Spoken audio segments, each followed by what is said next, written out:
Welcome to the Chop Shop, your midday sports happy hour, the best 120 minutes of your day. Yours truly, Jim Hicks.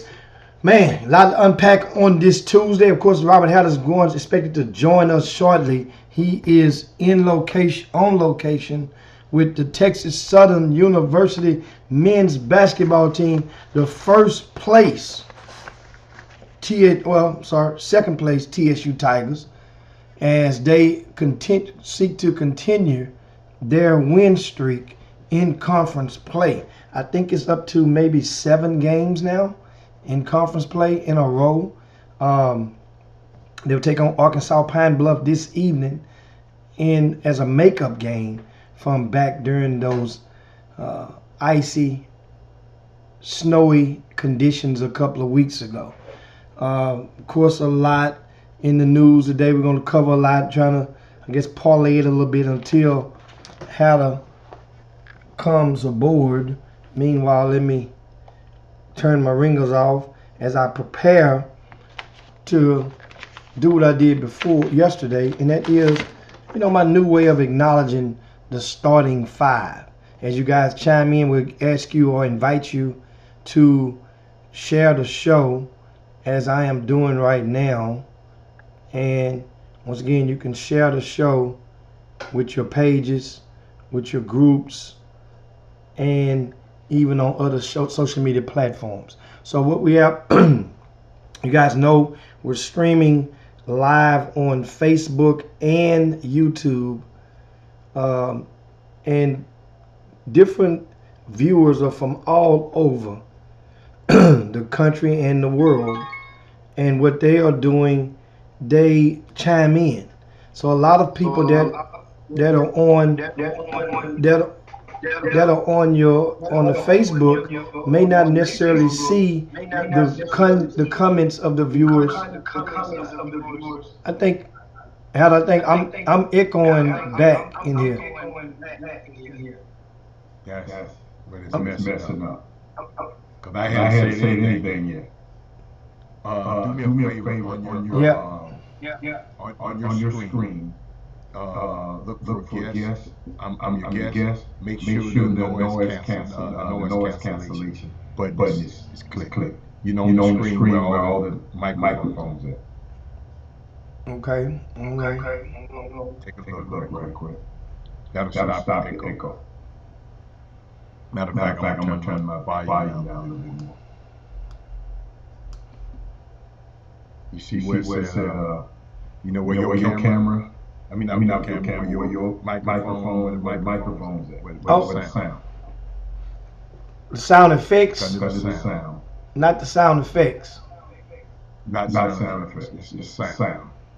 Where your mic is, what mic you using. Yeah. Then tell you I'm an interviewer. Make sure that that noise cancellation button is pushed. Oh, 1 second. Meanwhile, you can go ahead on and talk while I'm playing with it, and take it and go it on. Y'all, I'm pretty decent. I guess let me see what y'all doing. Let me see how we sound out here, Jimmy. Let me see how we sound out here. Let's see what we're doing. Let's see. No, I don't sound right. I'm not gonna talk. Pull out and come back in. Pull out and come back in. Now we're gonna see. Ain't no problem. We problem solvers on this Chop Shop. So you guys just stay right there, and as we wait for Hatter to back the truck on back in there, so we can get it popping once again. And of course, just tune into the Chop Shop.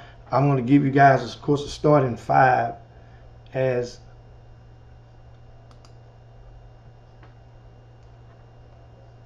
let's see. Hold on 1 second. And here, like I said, we are waiting on him to come in, and here he goes right there. Bingo. I hadn't said anything. No, but I didn't hear myself, so that's bingo. I heard myself coming back when you came on. You see what I did? Okay. earpiece. So there we go. I'm problem solved. Maybe that's better. Problem solved. Maybe that's better. We all right? Okay. Problem solved. There we go. It's a problem solvers. We problem solvers 101 around this thing. So that's I'm telling you. So of course, what do we got? What's first on? Of course. Hey, 48 hours. Jimmy Butler. Where he going? 48 hours left. He Nick Nolte and Eddie Murphy, baby. 48 hours. You know what I found out, Jimmy? I found out with this Jimmy Butler thing. The owners with the Luka thing, with the Carl Anthony Towns thing. I'm gonna give you some context. Player empowerment. Listen to me. That era is over. Players empowerment. Watch the owners. That era is about to be over. Jimmy Butler on any other team, he would have been moved. They saying I'm echoing now. I was echoing earlier. I should be echoing now. Yeah, I am echoing. Look at your phone. Look at your phone. Look at your phone. Look at your phone. Okay, I'm gonna call it. Let's try it.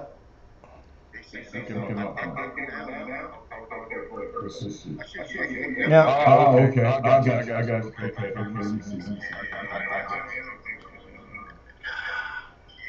You guys hold tight. Oh, you know what? You got to go on the screen because you have that button push. You have to go on the screen where you are. It's an icon to the right. You got to hit the sound button. Some icons to the right.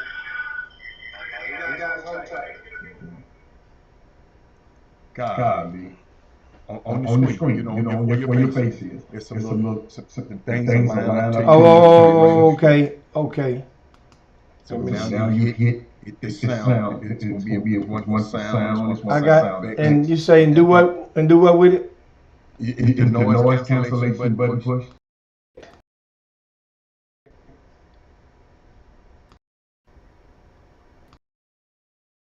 For the interviewer. It said noise cancellation. It say use, and I check the button.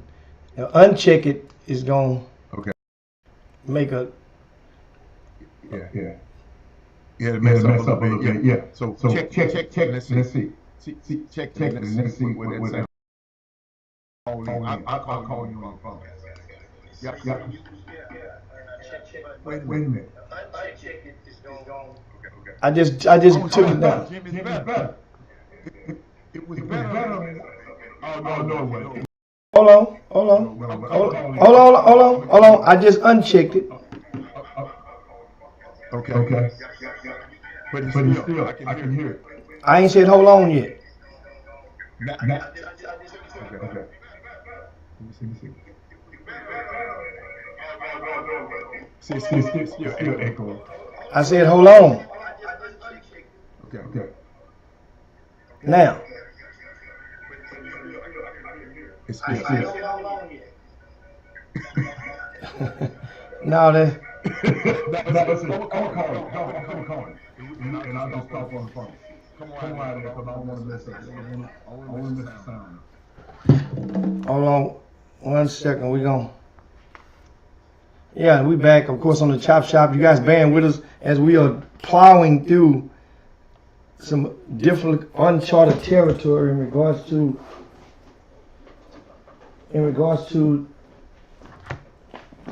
the Chop Shop and getting that echo out of there. So I'm trying to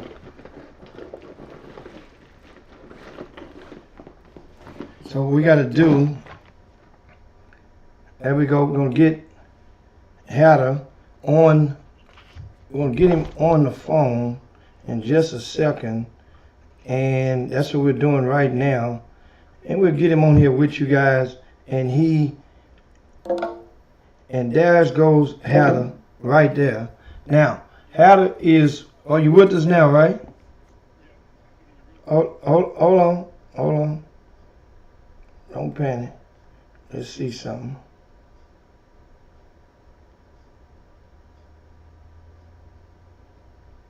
Hold on. What? You on their phone. Yeah, I'm here. And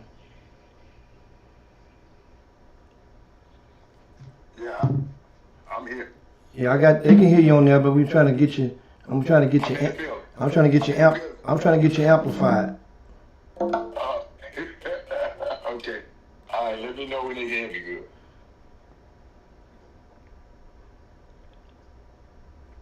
Trying to get you amplified a little bit. But anyway, Okay. and that's the. And just put it close to that mic if you can. No, I know. I got more than one option now. This joker here. Okay. We're trying to. Would y'all believe we troubleshooted it and it sound good, but when y'all come on live, boy, it changed. I'm back up from the shoot around right now. There we go now. Now you're better. I got you amplified now.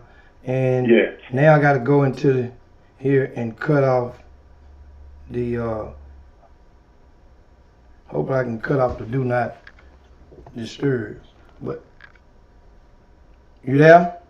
Now you can start talking now.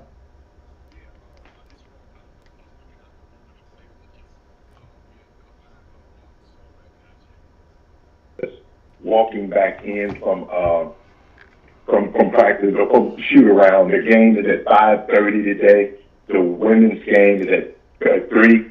Pine Bluff. This is the game, Jim. If you remember, we had the bad weather and it's the makeup game. So we just coming out here just for this one game. You know, usually we have more than one game, but we're going out here to take care of our business tonight. We got a lot of people hurt, Jimmy. Kobe Granger's cat hit in the mouth, and he got stitches.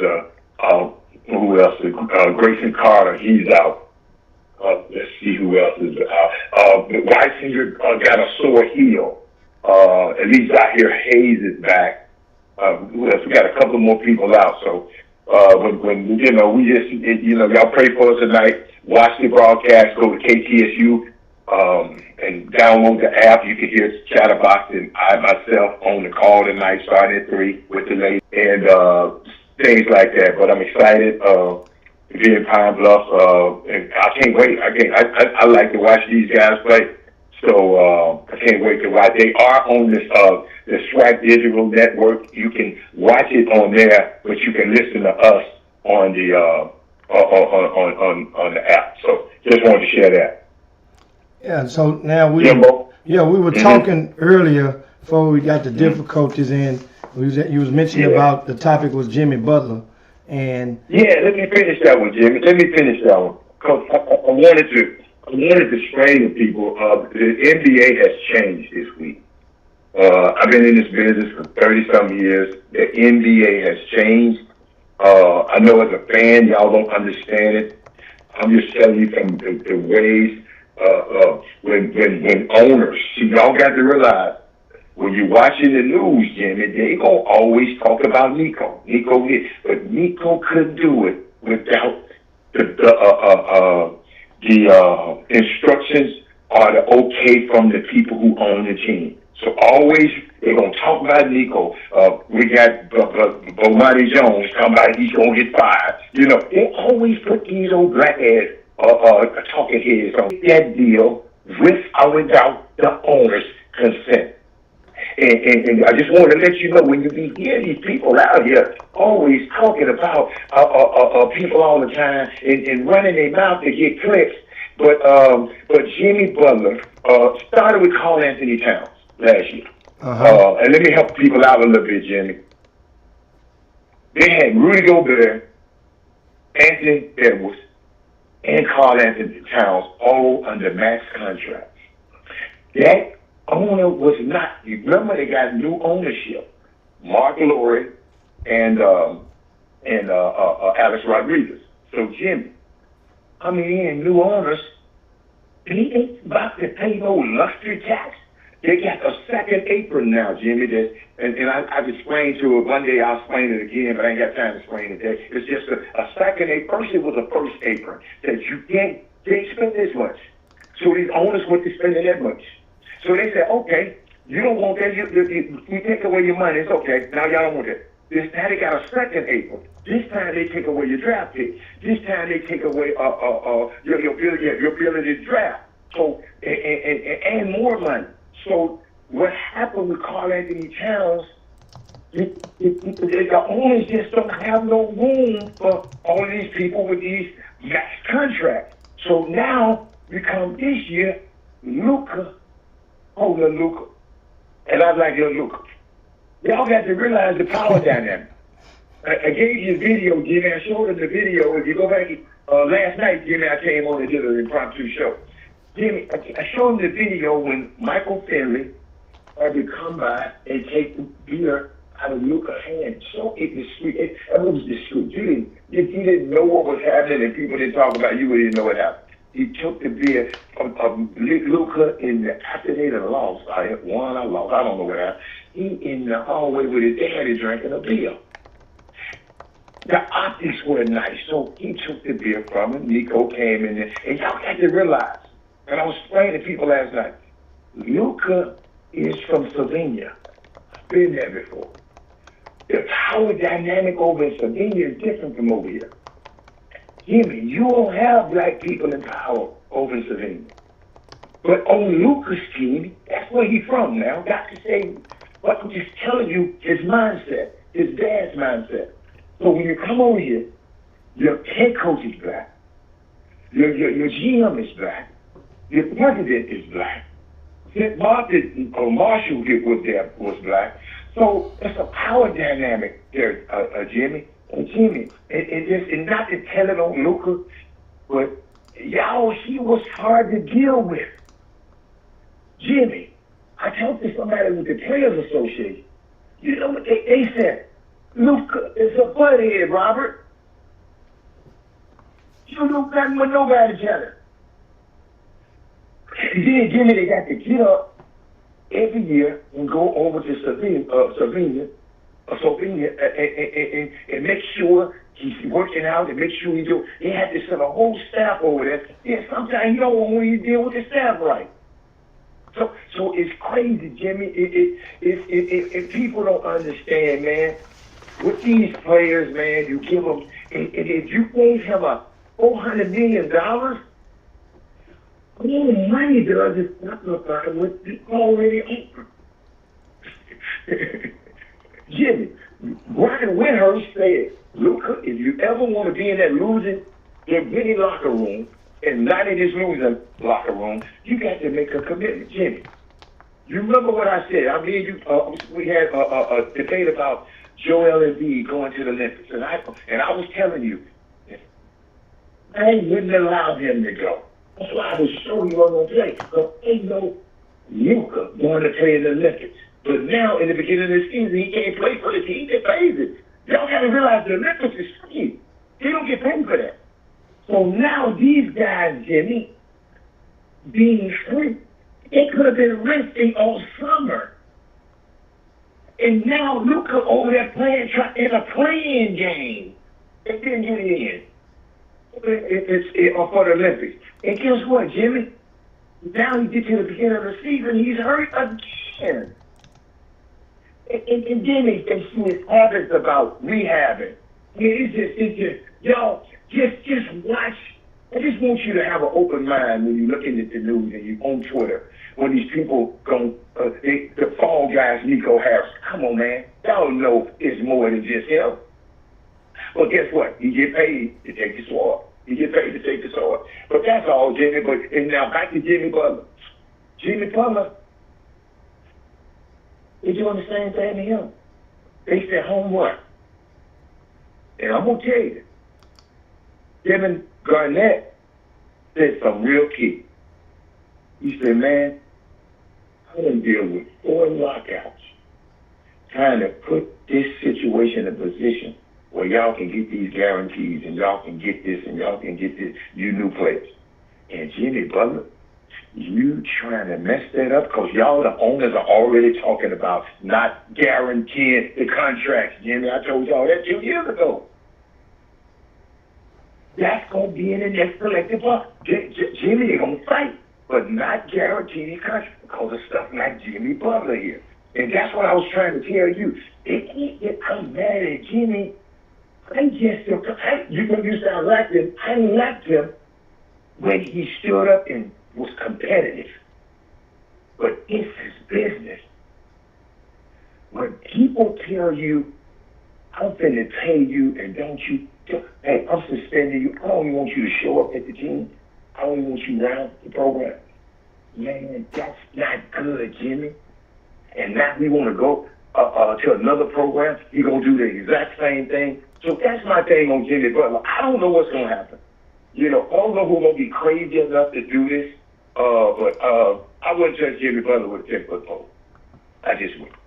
How you feel about it? Well, I mean, of course, I've gave my thoughts on the Jimmy Butler situation, and you did, okay, and yeah, and then Jimmy Butler, he, understand, if there was somebody else, then maybe Jimmy Butler has left a streak of tire tracks everywhere he's been, and it's not been a smooth breakup everywhere he's been. And each place he's been with, of course, Miami might be the first one that doesn't have a Hall of Famer right now. But Jimmy's not 25 years old. You know, you got to think about this. Jimmy don't have many miles left on those tires, man. And you know what? That's what guys do when they realize that a lot of them, man, they gotta go patch up. So he's trying to go to Phoenix, and really on the cool, they still might be patching some stuff together for next year for somebody in Phoenix to get the hell up out of there and go up in the state of California. So and Jimmy, Bradley Beal can't leave. They can't make him leave because he declined. There's no trade clause. He declined it. You damn right. Yeah, he got no trade clause. Yeah. Bradley Beal say, man, look here, man. I done sit here and I done got out of the grave up in Washington, and you done put me down here in this good sunny weather and all this right there. And I don't get twisted. Going to Miami, that ain't bad. But nah, man, I'm good. So that's the thing in regard to that. But they are breaking NBA news, and it appears that the Dallas Mavericks and Nico Harrison, he wasn't done. So he's made another move and has traded Quentin Grimes to the Philadelphia 76ers for Caleb Martin. You know, and they're giving up a 2025 second-round draft pick, the Dallas Mavericks are. So Quentin Grimes appears to be on the move again. This would be his, third or fourth team? Fourth team. This would be his fourth team. Oh, he's still in the league, though. He's still serviceable. He ain't great, but he's good. He's still an NBA player. Yeah. Now that, I guess in the backcourt yesterday, I mentioned that, you know, you got a nice depth in regards, because you have Quentin Grimes, you got Kyrie when he gets all the way healthy, and then the young fella from Golden State, and then I thought that would have been a good little function, but obviously something provoked them to move Quentin Grimes. What? Time will tell. Time will tell. I don't know, but I know when he was in New York and he worked his way into that into that lineup, and he got his stock up, and New York shipped him away. He got to the next stop, got his stock up, and then he's on the move again. But look, as you're right, though, he's still in the league. So this NBA guy. He talked his way out of New York, though. Well, that's what I was going to say. He wasn't. I know you didn't want to be. Yeah, he talked his way out. He had fell out of favor there. Yeah. So not sure that Quentin Grimes has the same pattern, or has a pattern or a jacket on his back. It wasn't bad. He just thought he should both be playing. That's all. Well, you know, you remember, of course, and he had people in his corner that worked for him. Then was on social media with ghost accounts and this and that and saying stuff. You remember that when New York and all that stuff, and upper management sees that, and you don't have the type of productivity for them to ignore those type of noises. So you're expendable, you're movable, and so that's the thing regarding them. It's the NBA. It's just that nothing remains the same, and this stuff is changing rapidly. I mean, they're even talking about shrinking the games in the upcoming year, next year or the year after next, to shrink the games from 48 minutes to 40. And if they do that, do you guys really think that's going to solve the load management that people have grown accustomed to over the last half decade? You know what, Jimmy? And because I know you got this, you got a load management love hate. But I tell you about all load management. I tell you something. I'm not one of those guys, right? I don't know. Let me tell you something. Them guys that play basketball at that high level, they pushing their bodies to the maximum, not like our bodies. And I know if you ain't one of them, I ain't one of them, but I've talked to so many of them.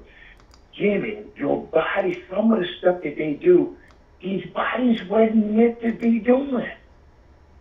Wasn't no bodies they didn't have 270-pound guys like LeBron bumping into 180-pound Chris Paul back then. Jimmy, you gonna get hurt in basketball. And they ain't low, man. Dude, them somehow these bones are aching. I mean, Jimmy, these dudes, all you got to do, Jimmy, is just go watch the old basketball players. Go watch how they walk around. Everybody been over. Everybody hurt. Just go look at it. I go to golf tournaments with them all the time. The old football players, the old basketball players, they bodies just, Jimmy, listen to me. You pushing a human body to the limit if you want to be the greatest. You get paid a whole lot of money now. That's why LeBron paid $1 million to try on his body to try to recover. And then he sneak off and go overseas. I don't know where his ass be going. He just sneak off and the team talk about they don't know where he done been, and then come back and rejuvenate. I don't know what he doing. But Jimmy, they bodies go through a whole lot of stuff, man. When you see they got massage therapists on the plane, they got everything from, but the human body, always remember, just maybe the human body wasn't meant to take all of that. It just wasn't that big, that fat. We got a 7'5" dude. It outrun you, Jimmy, now. Just shoot 3-4 pointers better than the 3 pointers. 7'5". Well, I think it's shame, man. I think one of the contributing factors, the common denominator for that topic, and I'm by no means no doctor, or do I intend to be one outside of my household. But one thing that whenever you bring the topic up, and it goes to those professionals, it kind of quiets the room because there's hardly any debate against it. And that is the food that we normally eat nowadays, or most people in America, that is different. It's not the same foods that people ate in yesteryear. And what's the difference? Well, obviously, the government just told us one difference because they've made a move to discontinue through the FDA the use of red dye in a lot of the foods that we eat. That's one difference. A lot of the additives that is in the foods from now. Think about it, Alan. It's shifting a little bit, and it's kind of flipping it and shifting. Same topic, but flipping and shifting, like flipping the pancake over. Those same old guys back in that you're saying that bent over now, that played in yesteryear. Now those guys played with about 4 pair of socks on, with tennis shoes that were made with less technology, right? In some cases canvas, hard stitch canvas, but less technology. Those guys, we know there's documentation on top of documentation. They drank, drugged, and even smoked before, during, after games. Party to the sun come up. And look at their bodies now. And what I'm saying, I'm talking about the breakdown then. These young people now. No. I'm talking about look at their bodies now. Well, the now, of course, they're in their 60s, in their 70s. So that's part of the wear and tear on the big end. But they still were durable throughout those years. They were serviceable, and they remained productive for the most part. That's the thing. These guys now, I get it. And oh, wait a minute, more physical. You can't. The things the beatings they used to take back then. Hell, you lace them up in a locker room. These guys wasn't this big, Jimmy. I'm gonna put it like this. Back then, you had 200-pound guys, big guys, 220-pound guys going up against 180, 160-pound guys. Now you got 270, 290-pound people running faster than most people, football players can run. And you're colliding. Your body is not made to keep doing. You just big and you're bigger you are. That's why Joel Embiid, he's so big, that's why he always hurt. Greg Odom, he's so big, that's why he always hurt. That's why I be scared for little Wemby. I'd be scared for little Wemby. And I'm just telling you, because it's so violent out there. Jimmy, you'd have been, all you had to do, y'all, if y'all, one of these days, you know what I'm going to start doing? Next time I start going to the game, I'm going to just pick somebody random out. I said, come here, I want you to sit courtside with me. I want you to hear the police. I want you to hear. I was at the Memphis Rice game the other day. A Memphis Rice game. I saw how physical and big and these guys are. And I went, hold up, and then I went to TSU, or who did TSU play against the other day? Golly. We played last week. Prairie View. I was sitting there, what? That one Prairie View, the team for Prairie View. That was Alabama State and Alabama A&M. Alabama State. I promise you, Jim, whoever the strength coach at Alabama State, I wish we could hide them tomorrow. Every one of Alabama State's players look like they've been cut out of a magazine.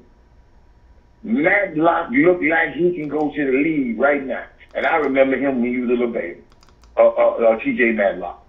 I'm sitting there talking about it on air if you was watching the show. It was so glaringly different between TSU players and these guys. Now, we beat them like a drum. Because basketball is a finesse game. But Jimmy, those guys were so big and so strong. Everybody, they net there. I said, y'all do me a favor. Go to Alabama State website. Just look at their pictures. Oh my God, it's unbelievable. But I know what you're saying. You're saying, well, Bravo, it didn't happen to them dudes a long time ago. I don't know. But I know these dudes around here that now, man, they know something about it. You know, I don't like to talk about them because you old school people always talking about them. I don't like to talk about them bad like that, Jim, because they always talking about we talking about. But guess what, man? I ain't want to call them soft. That was Emmy. You know Emmy a joker. That's his face. Every time they lose a game, like if he lost last night, you know the first thing he said, man, he's soft. They soft. But I just wanted to share that with you. But food, Jim, is very important. What you said now. Yeah. Food, what you eat, Jimmy, is the most important thing about your body. The Yeah. fuel, what you eat, you can either eat to die or eat to live. Now, I don't want to go there because I'm not, I'm not, but you can eat to die. Jimmy, think about it. You quoting the Honorable Elijah Muhammad now? No. All I was watching, Jimmy, when the doctor explained to me the bad food that we eat, Jimmy, that hurts us and kills us, especially our community. Jimmy. And then he said, you can eat your way back to health. Eating Robert D's type of food. And I said, Doc, you might be right. He said, I know I'm right.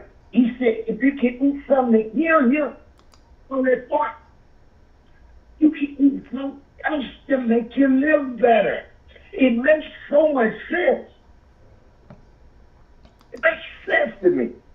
Some things just make me say, but that's all. Keep going, Jim. Yeah, that's now earlier today, right before we came on the broadcast with the Chop Shop. You just tuned in right now. We're gonna ask you guys to share the show. If you would share the show to your groups, to your timeline, to your pages. Give us a share real quick if you would be so kind to do so. Of course, I'm Jim Hicks. Robert had his own location with TSU men's basketball, men and women's basketball programs.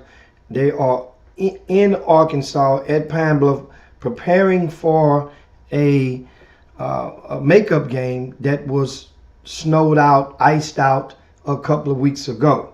Meanwhile, we're talking a little NBA talk now. We're getting into some college stuff in a few minutes. But while we're on the NBA, earlier today before the show, the presser took place in Los Angeles with Luka Doncic, and it was quite interesting. But the main thing, Luka, I didn't see the crowd, but you can hear about the crowd, and you could tell in the room because they announced that was Luka said that he had never had a press conference with that many members of the media present. So it must have been, they're already in LA. It must have been a whole heap of media folks in that room for that presser earlier today. Now, I guess they asked him, they did question him about how do you feel and what's he processing about the Dallas and they mentioned Nico by name, and Luka opted to take the high road in this particular instance about this situation. Meaning high road, meaning that he basically had no comment on that. He's he concentrating on making his debut with the Lakers soon. Of course, he will not play tonight when they are in town against the crosstown rivals, the Clippers. But Rob Pelinka was at the presser. Of course, it was him and Luka. That was the only two that fielded questions from the press today. And Rob did say something interesting, Heather. Rob said, Pelinka that is, he mentioned that which is smart, asked him about the timetable. And Pelinka said it was about 3 weeks. And they did ignite the conversation over a cup of coffee in Dallas. He was in Dallas with a cup of coffee, as Nico referenced a cup of coffee during the Dallas Mavericks presser. But 3 weeks, he said they ran into several snags. He said immediately he went back to his boss, just as Nico said he went to his boss with the conversation. And the bosses had to approve. Jeannie Buss gave Rob Pelinka the green light to proceed with it. Just as Nico Harrison's boss gave him the green light to proceed with it. And the thing is, I tapped around this on yesterday. And even when I communicated with Nico and about coming on the Chop Shop, because I had already smelt it. They meaning a lot of people in mainstream media had begun to immediately gang up on Nico. And understand, give you guys understanding to this. It's so deep with layers when you get to this level. I haven't been in no GM, no, but I know people that's been there, and I understand human beings and sometimes behavior patterns of them. Here's for example. Remember where Nico come from. First of all, Nico and Nike wooed Kobe Bryant from Adidas. Some people in Adidas quit their jobs at that time, immediately afterwards, and or were bitter as hell. Along the way, there's been other players that Adidas may have swiped away from Nike, and vice versa. But those relationships of some of those people have grown. And Nico has dealt with other Nike players that they've repped, and they had to deal indirectly with GMs and with front offices and with stuff in relations. Rob Pelinka, and as I said yesterday, you guys may not quite understand how close these guys were. Not to say not to discount how close they are now, but how close they were, they had to be close because of the fact that they had a common interest that gave both of them a grand ass pay raise. And that's Kobe Bean Bryant. As Kobe had success, it shines light on Rob Pelinka, and it shines light on Nico Harrison. The thing is... Can I interject just a little bit, Jim? Yeah. Just because you have a common client like Kobe don't mean you have to be close. This particular situation between these two guys, it's been close for a while. The reason Nico had aspirations to be a GM is because of Rob Pelinka. Jimmy, their wives, grandma, mother-in-law, the kids, all of them know each other. Jimmy, exchange Christmas gifts, go on vacations together. I know everybody don't do. So you explaining how close they are, but they closer than that. And what happens, Jimmy? It's just what people keep messing around. I keep trying to get y'all to understand. Because we keep going back to Nico, because that's what the press keep wanting us to talk about. Well, they know who he is now. Main common folk know his name now. Folk that wasn't even involved in the sneaker, he definitely became popular now. We've been talking about him for years on this show, and people they just thought we was his name dropping or whatever, They didn't know the importance of it, and it's a unique position. See, I knew him when y'all didn't know him. Didn't nobody know him. See, he was what he is, ladies and gentlemen. Because these people are not going to tell you. He's a great family man. He's a great friend. He don't meet a stranger y'all, I'm going to tell you a lot of things these people don't like either.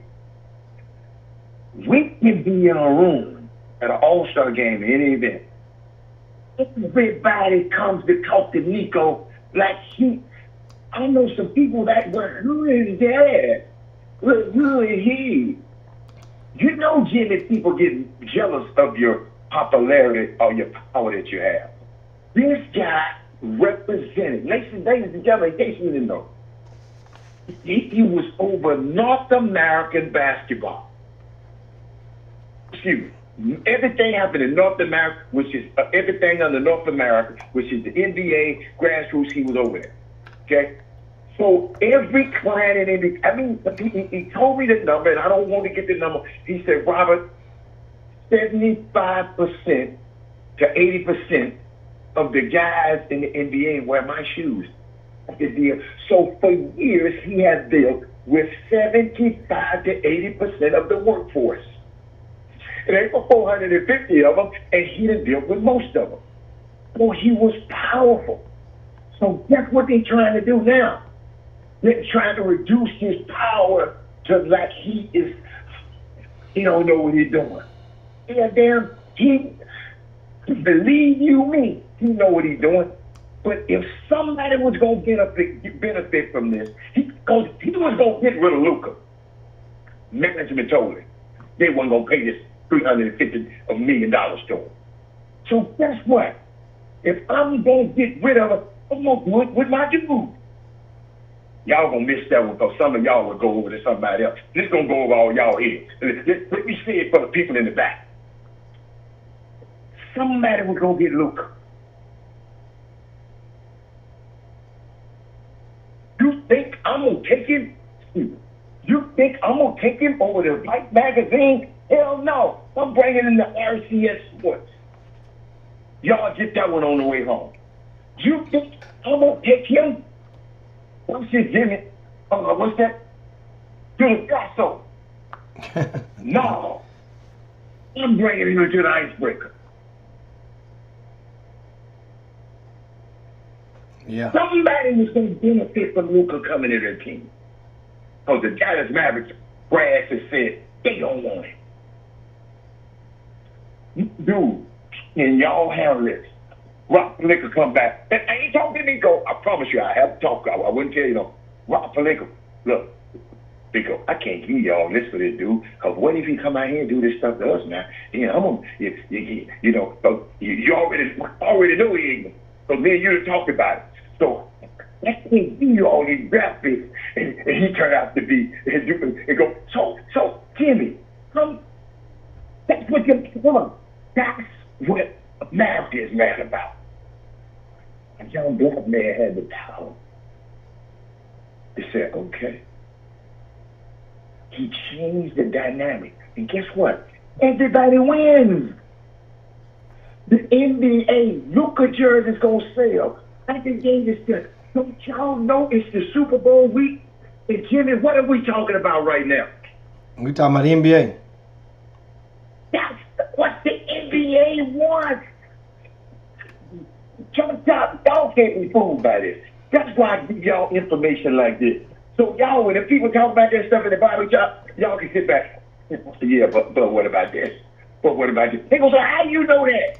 Then that's when you got to quit being selfish. Say you got to go watch the Chop Shop. Go, Jimmy.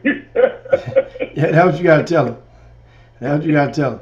And you understand something. Understand. And I just say, and I touched on this yesterday. Nico has been before getting into this general manager NBA space, he was known and made his career under working for Nike. Okay, there are people that even in media that get boxes to wear from Under Armour. There are people in the mainstream media get boxes of product to wear and have some type of undercurrent allegiance to, let's say, Adidas. Now Puma has came about and they're sending boxes to people in mainstream media. So that means sometimes whenever, and you get that's favor, and the way it goes is unwritten. There's no agreement made. But when it's time, that person in the mainstream media will serve as a cushion or a buffer or a mattress to circumvent your fall if you're falling. They're going to help cushion the fall. Or if one of your enemies or competitors are falling, then their job would be to help push their ass out the window or push them closer to the ground. This is what I smell with a lot of some people. And I know some people, I'm looking at mainstream, and I know when I see them, every time I see them, what they're rocking on their feet or what they rock in their spare time, not on the air. And that's how you could tell when you go to certain parties at All-Star Weekend or whatnot, or even at the Final Four, you can see who's finagling with in certain rooms. You know who they roll with, which is no secret for years. The most common denominator of rooms that you would see me in at those would be the Nike rooms or the Nike stuff. That's no doubt. So that meant back in those days, that means just say if it was certain people in Nike, or if it was George Rabbit and some bad news came about, then I would feel compelled. I would feel obligated to come out and try to find a story that can offset it or that can cushion the fall. That's what one of the roles of law. That in return for that, what you get is you get scoop. Scoop is media say for you get news. You get red clay dirt. You get to look behind the curtain, or you get to come into the room, or you get privy to intel, which is an old cliche. He who has the information is the most important person in the room. You just described Nico had in the room just a while ago. He who has the information. Now, the information can be various things. That means he who has the info at that time is the most important person in the room. That's why certain people want to get to certain people when they get into the rooms. Let me get over to him. Let me go over there by him. They standing by this table. Let me position they at the bar now. Let me go get me a drink now. And I'm already don't want a drink. But I'm going to get over there because that may be an opportunity to conversate. So this is what I'm looking at. Understand, this is the first reality check that Nico probably gets to see now. Because this may be the first time that a lot of people that done smiled in his face, then probably or then shook that then laugh and that he see how they stand. He see what side of the fence they're standing on. So now hopefully he learns and he knows how to deal with those accordingly when they calling him and trying to get some type of favor from somewhere. That's what my take on that. Jimmy, I'm glad it's just so unique. That's why I said let's get past Nico, because it's really bigger. It ain't Nico. It's bigger than Nico Brown. This really is bigger than Nico Harrison, ladies and gentlemen. Think about this, y'all. Y'all watch this in the next couple of days. Kevin Durant is about to miss even the play-in. That might be the next domino fall. Brad Beal ain't going on. Jim, only this week, us talking about it, national news leading with it, during Super Bowl week. Y'all realize what Super Bowl week is? It's supposed to be the most important. That's the most important week in sports. And everybody is talking about Nico Harrison and this. Let me show you something. This is billionaire business. Viewership. Oh, y'all watching press conferences. Y'all watching press conferences. I ain't watching, but they got out people on this feed watching press conferences. Jimmy, this was a business decision. Jimmy, when the Dodgers, I'll give you something. When the Dodgers released or signed that boy Otani, Jimmy, they was out there. Now they print money with the acquisition of this dude, Jimmy. Jimmy, on Instagram, Dallas lost 700,000 followers because it shifted. So the NBA right now, LeBron, y'all know he's gone. Y'all done talked about his son and everything. But LA now, the entertainment capital of the United States, they in the other world, it got another star. So that's big business for whom? Everybody. So we gonna really help the NBA, but ain't nobody gonna say that. But what I told Jimmy, what I said yesterday evening, I said, y'all, what y'all don't understand? Really, what Nico and Rob Pelinka did, they gave you the blueprint on how you should conduct a trade. And quit running your damn mouth at everybody. Storms and Toms and Combs and Wendy, all that. They showed you how the blueprint on her. So, cause guess what, Jimmy? What about all them times? I never forget. I'm in this situation with Robert Ory. This boy get on the plane. He said, Rob, you gotta take care of my stuff because I gotta go to Detroit. He was trading him for Sean Elliott. Sean Elliott getting past the physical, ladies and gentlemen. I had to come back. Do y'all know the Olivia Pope, the stuff that I had to talk to him about to get his mind back right? The team that drafted him was fading him away. That's why it's best to keep this stuff quiet until it happens. Because it's going to create us in the locker room. So if I'm going to go in and try, I say, man, you can't go in there looking at the folks crazy. You can't go in there looking at the folks crazy. You got to go in there just as perfect. They got what? It's business, man. But that's what we don't understand, y'all. A lot of this business decision, let's get into some more stuff, but it is unique. It's a unique time, Jimmy. This ain't never happened before. So we got to spend some time talking about it. But people have been asking me, Robert, you got to come on. You got to tell us about it. So that's all I got to say about it. But what else you got? Well, we got talking to NBA. We'll slide from NBA and kind of segue into college basketball with this particular topic.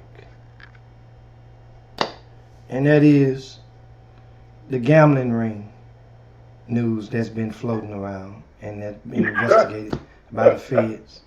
That involves, now they says that there was some irregular trading bets that was taking place during the games of North Carolina A&T, Eastern Michigan, and Mississippi Valley State. And this the same ring that had already been involved, allegedly, with Porter's brother being banned Jonte Porter from Toronto last year. So now they mentioned Temple as one of the colleges as well. Terry Rozier, the NBA has investigated him, according to the NBA, and found him to be cleared of wrongdoing. Jimmy, the NBA hasn't investigated. The Feds got an active one going on. So how can you be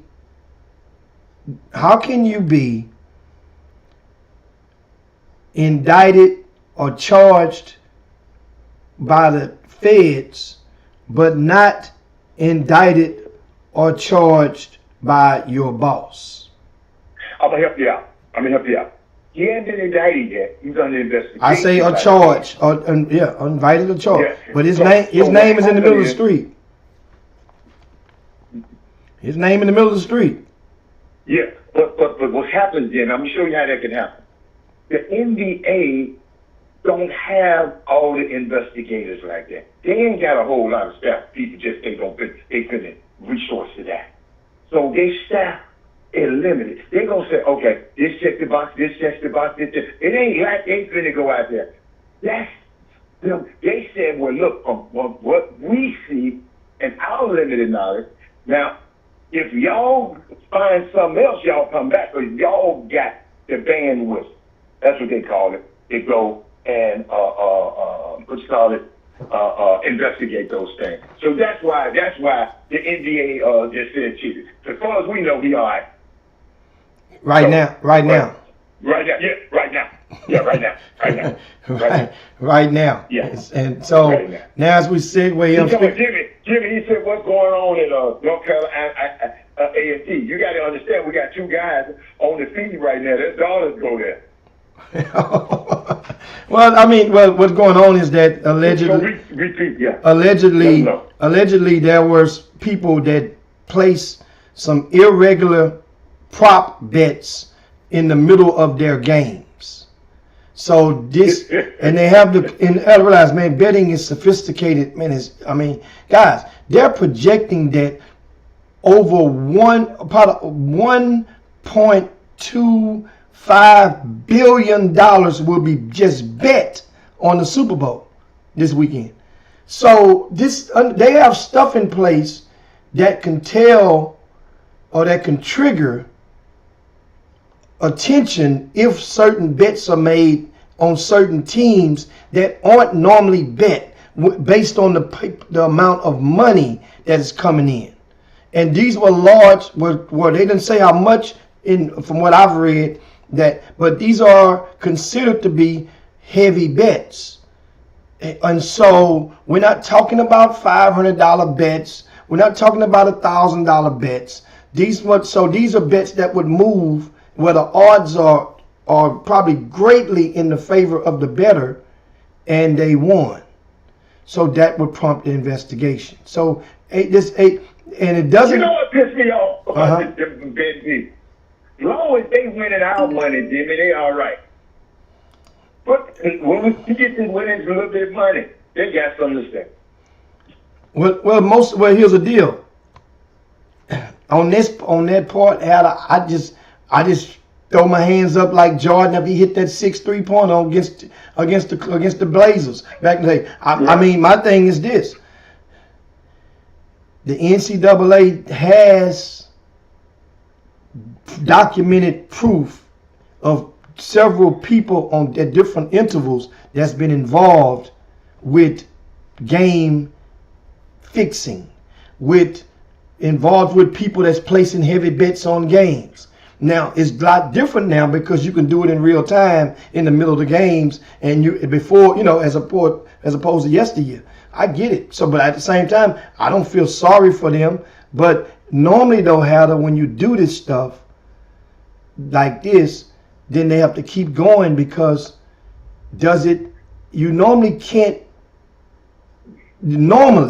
you can't succeed with winning those type of bets if you don't have assistance from one of the players. You see, so that's when it gets spooky because those players, they are suspected to being involved. That's a player. Somebody, an active player on the court or on the team, and that's hell. Remember, referees did it and do it. They influence the outcome of games. Organizations legally do it all the damn time. They get guys that they won't play because if they play this guy, then it could trigger a bonus. So they might not play this particular guy if he plays so many games. So what they would do would probably get their medical staff to claim that he's not ready to return, stretch it out a little bit. If certain guys, hell, you remember a couple of years ago, that was somebody influenced the outcome of a voting. Because I can't remember who it was, had they made all NBA team and they didn't get voted all NBA, it would have made them become eligible for a Supermax. It's all type of legal ways and it's all type of trick ways to try to get by in the betting world. But it's grimy. But now speaking into college ball. Just as we predicted a couple of months ago, head coach Leonard Hamilton is going to officially lay it down at the end of this season. Told you guys, there's no way that he's going to be able to come back and they're going to want him back after you saw that indictment. The lawsuit, the way that it was filed, and it had Leonard Hamilton in it from the former player, but did not have anybody from the collective in it. that was the red flag to me right then. That mean they had all ganged up. So Leonard Hamilton is doing his swan song this season. I mean, 76 years old. He did. I mean, he did a lot for basketball in that, especially in that conference in the ACC, when all eyes have been continuously glued towards the Dukes and the North Carolinas of the world of that conference. Yeah, Leonard Hamilton. I mean, he's one of those guys, man, that I think maybe Ham can go into the studio and still get to smell basketball a little bit, and somebody would hire him and bring him on as in the studio, you know, and as a commentator, as an analyst. Jimmy, he's an amazing man. He's an amazing man that has amassed a great fortune. He ain't no super line guy. So let's get that straight. Leonard Hamilton is not on the super line. So whether they give him a job doing this or not, no. I'm just explaining to the people that no, because the way you explain it like it, no, that's a great man that got caught up in this crazy system that this is happening around the country. The more players, but they ratted him out like this. I don't like it, and I ain't gonna never like it. I don't even like the way the accusations was drummed up. And it's just so, you gotta understand, I got a chance to really know this man a couple when he came down to the Final Four in Houston a long time ago, the one a while back. And not the last one, the one before. But he's a good man. And I don't want nobody to tarnish his name. You know, all of this crazy stuff that's happening, all of these other people, he ain't the only one. And these dudes rat him out and want to sue him. Come on, man. Come on. Yeah. You know that collective was who had that money, and you want to sue him. Damn. Come on, man. I mean, I can just see him behind the desk doing. I mean, he has a man. He understands basketball. Oh yeah, I see what you're saying. No, I see what you. I'm thinking you're saying they're gonna do. Oh no, it's like It's like Nick Saban. Like Nick Saban didn't need a job. You know what I'm saying? They put Nick Saban behind that desk. You know, it'll be. No, I got you. Ham. My bad. Yeah, Coach Hamilton has that type of vibe that he can relate, and he can because it ain't gonna be articulated, you know, with all of the verbs and the syllables, but he gonna give it to you with a big cube in the glass, and I can see him telling it like, you know, and that's what he would be great.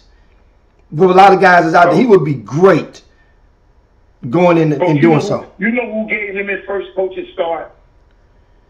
I know him and George are really close, but they're the similar age. Joe B. Hall. Yeah. Joe B. Hall. Jimmy, the man went to Dow Chemical and got a job at Dow Chemical, right? On Monday. Joe B. Hall called him on Monday afternoon and said, Leonard, man, get that job, man. Come on down here so you can coach. You're a coach. Man, that man did not even call Dow Chemical, man. That man got on the next plane and got on out of there and been coaching ever since. The man didn't even call them people, man. Don't call no show. He don't call no show, though. So that's why I like that guy.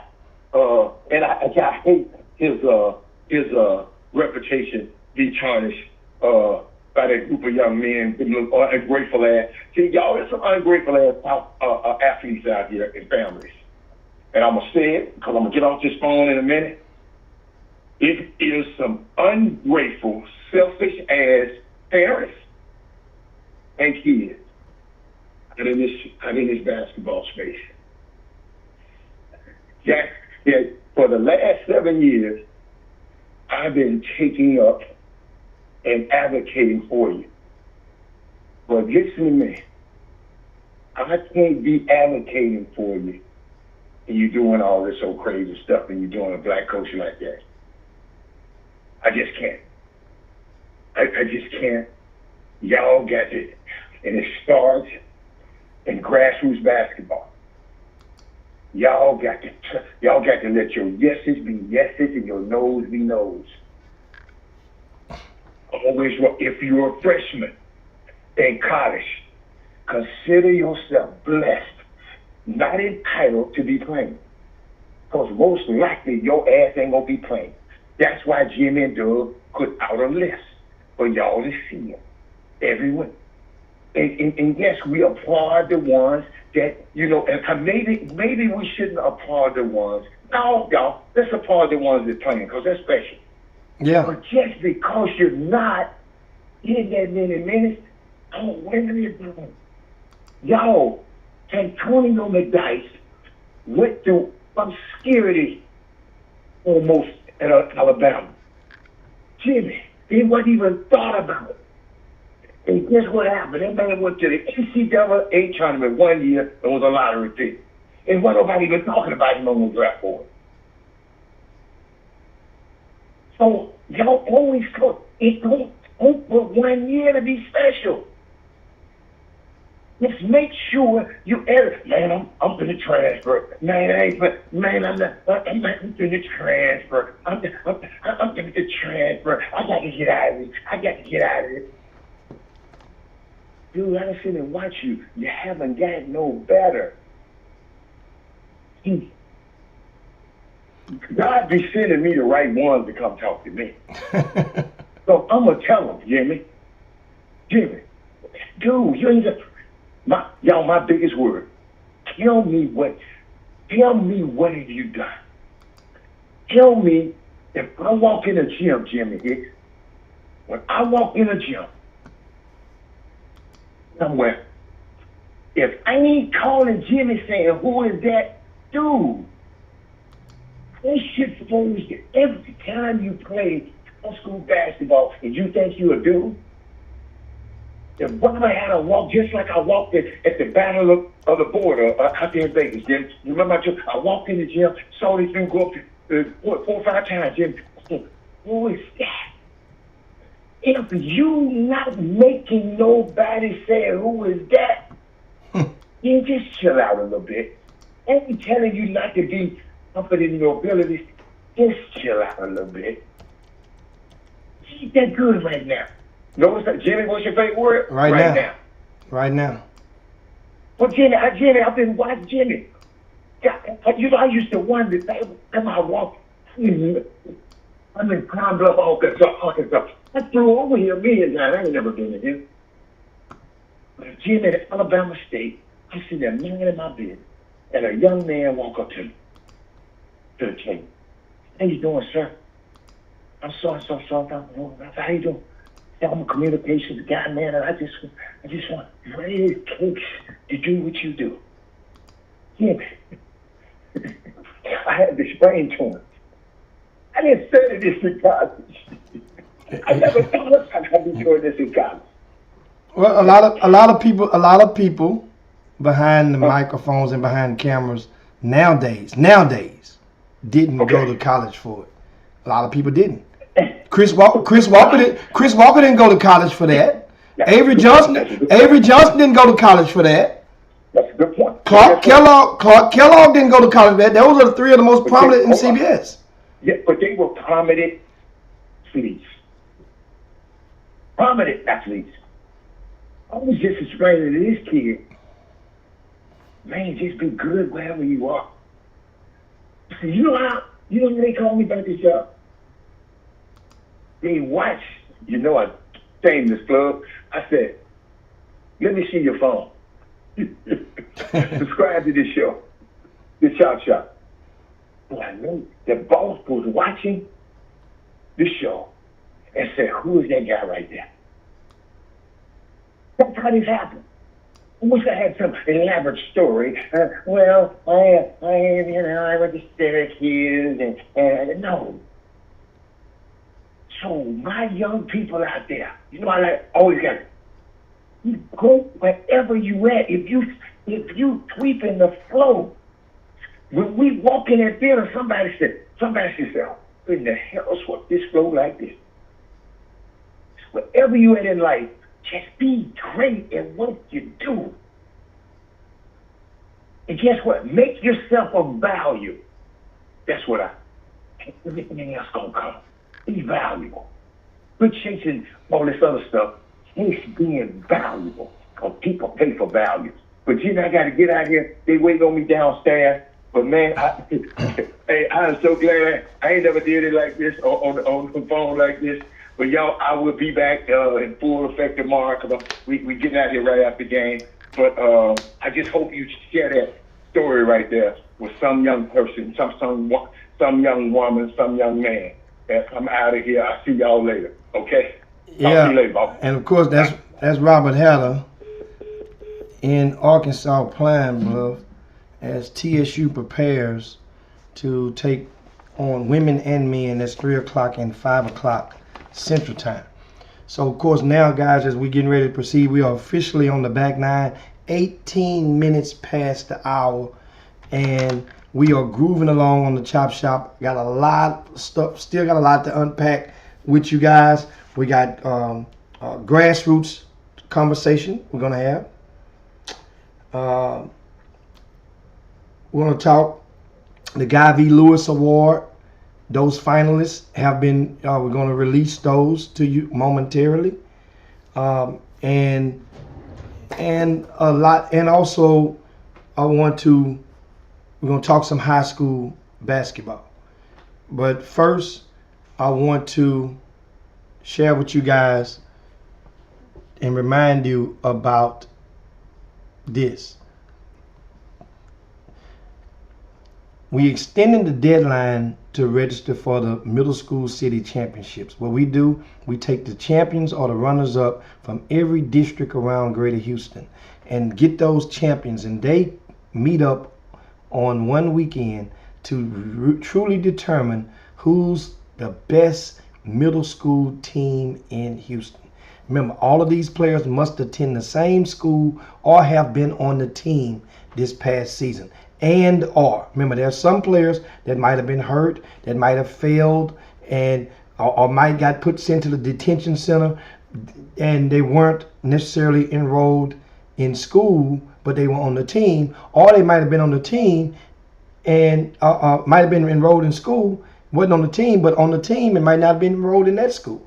So this is a great event, February the 15th and 16th, President's Day weekend, taking place at MacArthur High School.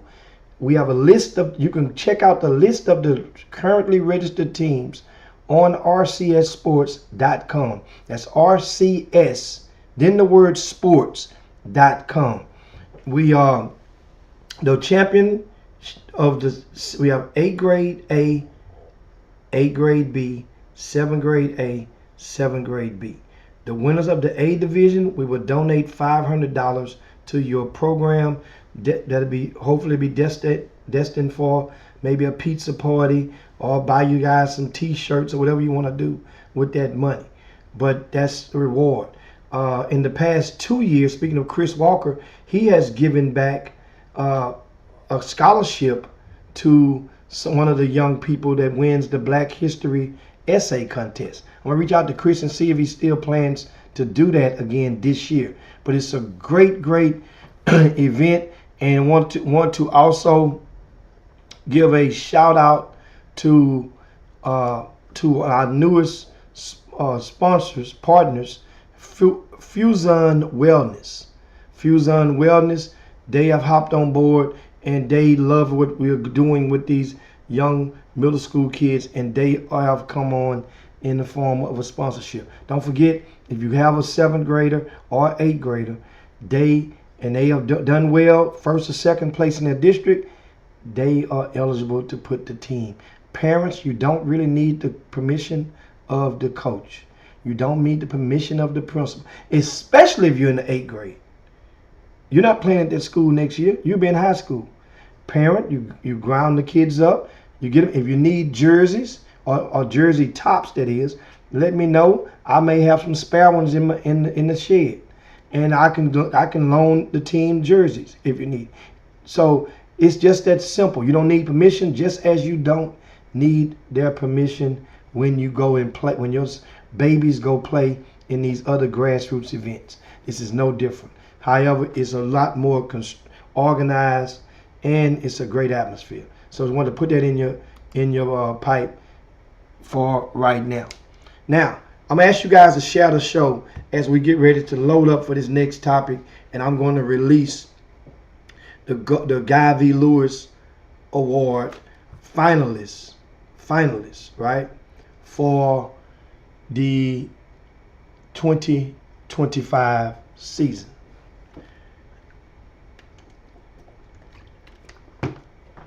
Y'all share the show now. Here we go. Now, the Guy V. Lewis Award, guys, as you know, or if you don't know, of course, the legendary Guy V. Lewis, who coached University of Houston. He, I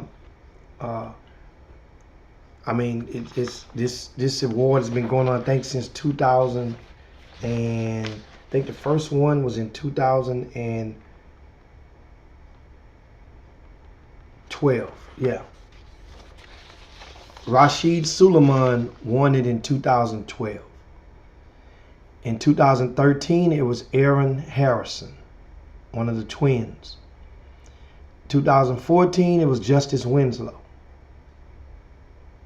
2015, it was Galen Robinson from Westbury Christian, went on to play at University of Houston. 2016, it was De'Aaron Fox. 2017, Nigel Hawkins from Cy Falls High School. He was awarded and won this award. In 2018, it was Quentin Grimes.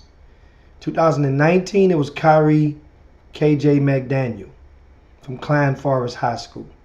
2020, it was Tremont Mark. 2021, it was Ramon Walker from Shadow Creek High School. 2022, it was PJ Haggerty. 2023, it was Jalen Lowe. In 2024, it was Chris McDermott. And what they do is, this award is normally for the best player in Houston. Now, the way that they do this, and as I put this on the screen, I enlarge it for you. Let's see.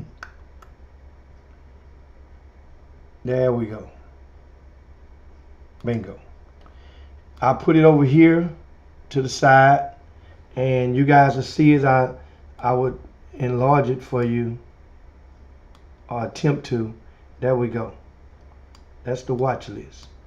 And I'll put it up there big first, that way, and I'll shrink it in just a second. As you can tell, these are the final 25 candidates. Dylan Baker from Friendswood, Elijah Black from Katy Jordan, Jordan Buckner from South Houston, David Chung from Dickinson, Evan Cochran from the Village School, Michael Collins from Shadow Creek, Jalen Finner from Atascocita, Dorian Hayes from Ridge Point, Shelton Henderson from Bel Air, Lucas Hoban from Strake Jesuit, Skylar Holt from Stafford, Ian Inman from College Park, Bryce Jackson from Shadow Creek, Samuel Johnson from Booker T. Washington, Howie Keene from the Woodlands Christian, Kabari Lewis from Cypress Creek High School, right? Now, that's not all. Let's go to the rest of the list. Don't panic, guys. Here's the rest. And the rest, Trey Lewis from Grand Oaks, Cameron Newsom from Travis High School, Kevin Sargent from Thurgood Marshall High School, Jason Scott from the Legacy of the School of Sports Sciences, Elijah Sherwood from Hitchcock High School, Christian Thomas from C.E. King, Nigel Walls from St. Francis Episcopal, Montana Wheeler from Xavier Academy, and Sebastian Williams Adams from St. John's High School in Houston. Those, as you scroll up, the top 25 list will be trimmed to 10 finalists and will be announced the first week of March. This list of 25 will be dwindled down to 10 during the first week of March. The finalists will be invited to an award reception, which will be held April the 1st of 2025. And as you can see, those are the previous winners that I've read off earlier. In case you didn't know about Guy V. Lewis, he passed away 10 years ago and led University of Houston to their very, very heart-grabbing Phi Slamma Jamma era. And even before then, the Phi Slamma Jamma, he was the coach of Elvin Hayes when they had the game in the Astrodome with against Kareem Abdul-Jabbar and UCLA during those days. So those are the Guy V. Lewis Award finalists. And as we go, now I parked that right there, as you guys can see now. Congratulations to all the young men and who were selected and made the cut. Now my thing is this, like I'm gonna do you guys yesterday. I love it when I do this, and I love your response. Boom boom room. Can you name of a player that should be on this list? Now, you saw those 25 names. A lot of those guys are putting in work. Have put in work this season. Who should be on? Oh, and another thing that's on the list. So you guys may. Let me. I almost forgot. Let me big this up so you guys can read this. Hold on.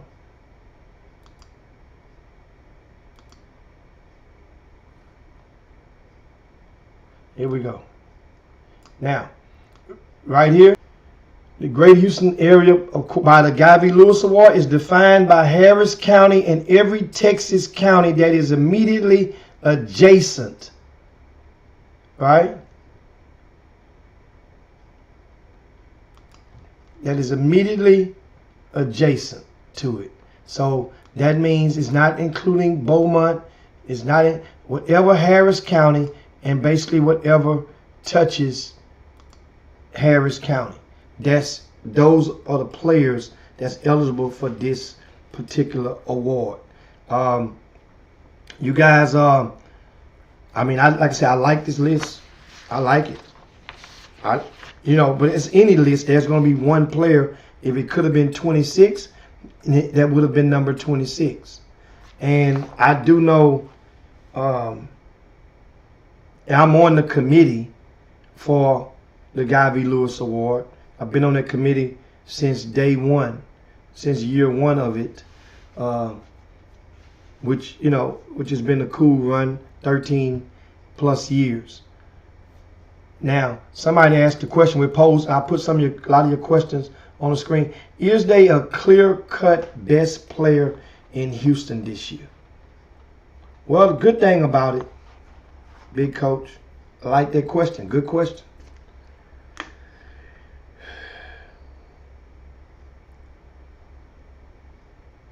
There hasn't been a single player that has been that's been consistently delivering knockout punches. But as we close through the end, one thing about this award is not just a regular season award. So once these playoffs get underway, a lot of players could eliminate themselves.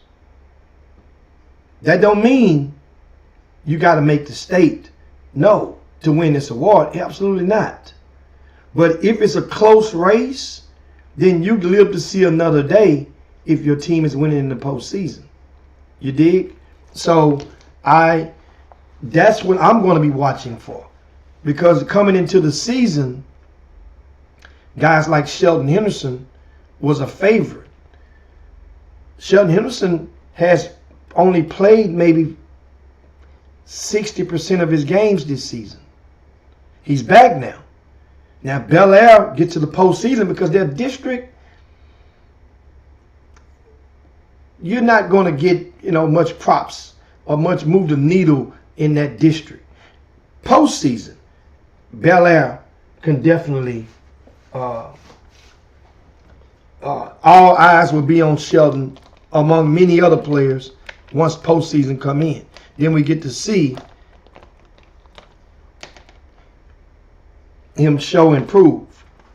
We're not giving awards out just because a person goes to a certain school.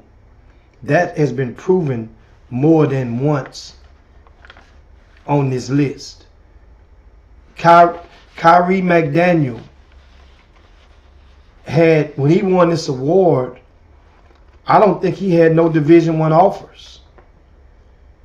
He was going to a school up in Oklahoma, a sub-Division I school. And then SFA got on him during as the team Klein Forest marched themselves to the state tournament. He fell into more and more favor, and they took him because they was already taking one of his teammates. So this award isn't just going just because a kid go to a certain school, and it shouldn't. But thank you for that question. Michael Jordan asked, here's another question. You guys have questions, feel free to pose them before we proceed into the next topic. It is 34 minutes past the hour. Has a junior ever won the award? No junior has ever won the award. A couple came close. But no junior ever won the award. I remember back in 2015, De'Aaron Fox came close in the voting, but Galen Robinson prevailed.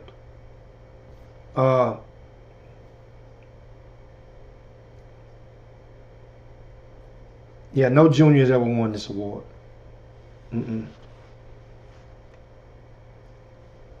And but it's going to be intriguing. And like I said, that's the Guy V. Lewis award.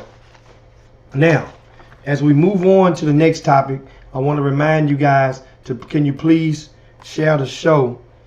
If you would do so, share the show to your timelines, share the show to your groups, to your pages, as we go down these last 30 minutes or 25 minutes of the Chop Shop.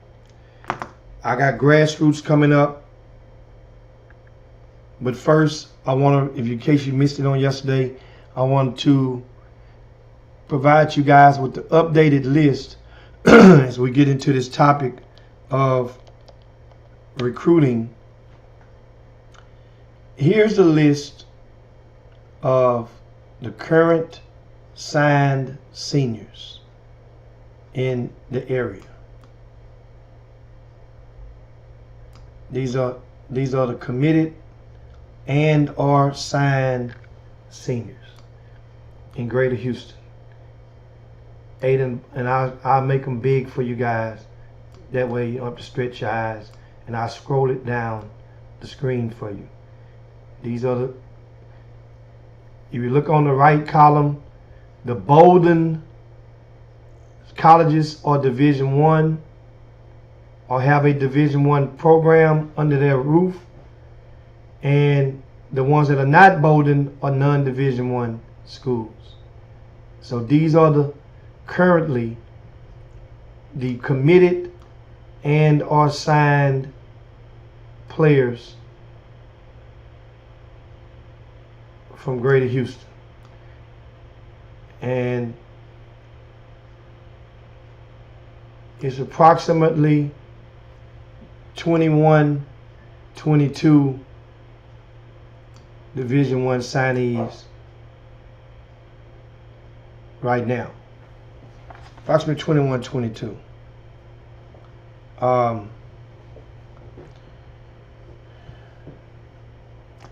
hope that was good. That's good for your viewing pleasure. So that brings me to, of course, yesterday we talked about and acknowledged a lot of the unsigned seniors around the area. I sent the list to the college coaches. I sent the updated list to the college coaches, and I'm going to send another list, updated to the list to the college coaches next week. And that list was 20 players, which I may improve to or expand to 25, probably, when I send it out there. It was a lot of good players on that list. And so when Bishop say, which award am I speaking of? I'm assuming you just tuned in to the Chop Shop. And that is, the award I was speaking of is the Guy V. Lewis Award. So that's the award that we talked about earlier that you probably missed and just walked in there. Somebody said Ian Lowe could have been included. Could have been included, yes. However, Ian Lowe could have definitely been included. Definitely. And, you know, I put my vote in, and just as other people did, and I guess probably from Thurgood Marshall High School, I'm assuming that Kevin Sargent, who's probably going to be the MVP of that district, if they don't name them co-MVPs, is, you know, he probably stole some of the thunder. Yeah. So now, here's what I got for you guys as we get into this next topic. Next topic, we're gonna ride into some, remind you guys, speaking of reminding you about something, remind you about the spring icebreaker.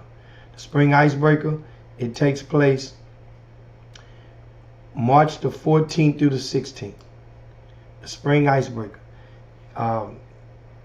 You can scan that QR code, or you can go to rcssports.com and you can reserve a spot. If you have teams, even if you are doing workouts and have yet to do tryouts, you make sure you put the spring icebreaker on your calendar. Great, well-ran event. It's always the weekend after the UIL state tournament. And as we've done for the past 4 years, we're giving out $1,000 to each of the champions. A division must field at least 6 teams to be eligible for us to extend the payout. At least 6 teams in the division for to be eligible to get our money. Meaning that, so we're not going to have a division with 3 teams or 4 teams and you play round robin. No, we're not going to do that. But spring icebreaker, this is normally the measuring stick for a lot of events around town. Speaking of grassroots, I have a list that I'm going to publish tomorrow.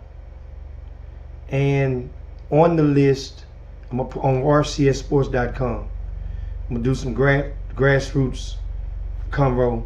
And on that list, I went and did the research. We did the research to find all of the 12th graders from this who played grassroots on grassroots teams last summer, where they have signed with, and their recruiting status right now. So that means when you see this list tomorrow, and there's a player that's not listed that might have played for you in the 6th grade, 7th grade, 8th grade, 9th grade, 10th grade, that ain't got nothing to do with this list. This list basically details who they played with during their last lap around the track, and which only for the seniors, and whom they signed with or committed to in respects to the college recruitment. So that brings me to the magic question of today. And the question is,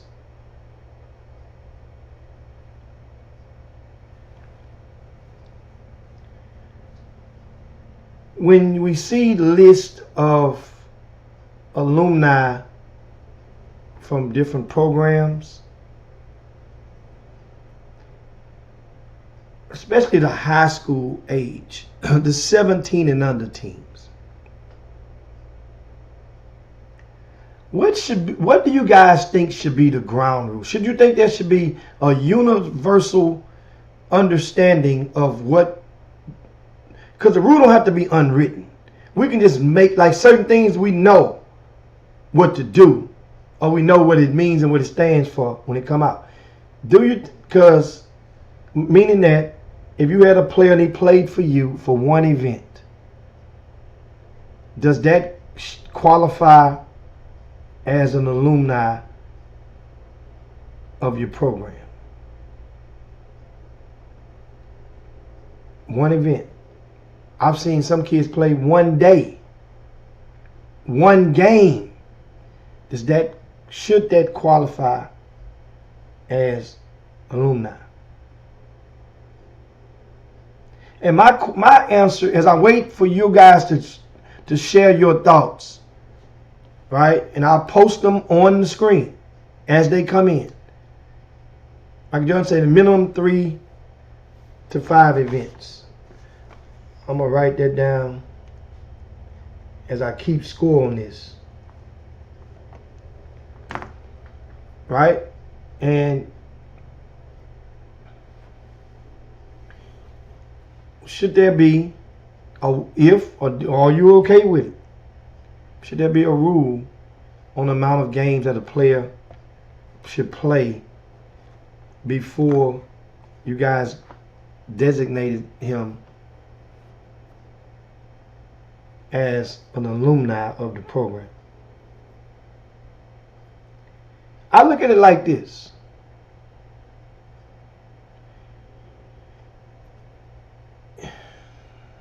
If you went to a school for 1 week, for 1 day,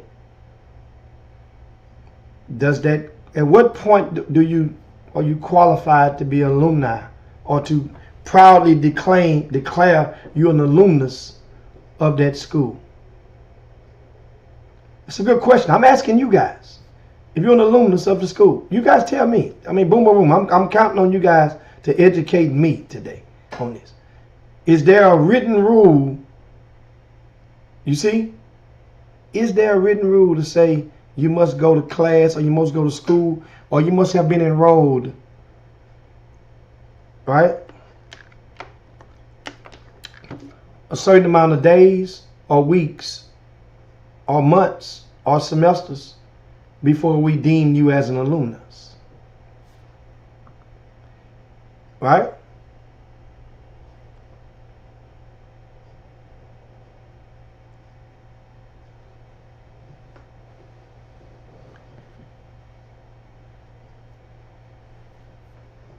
And here's another one.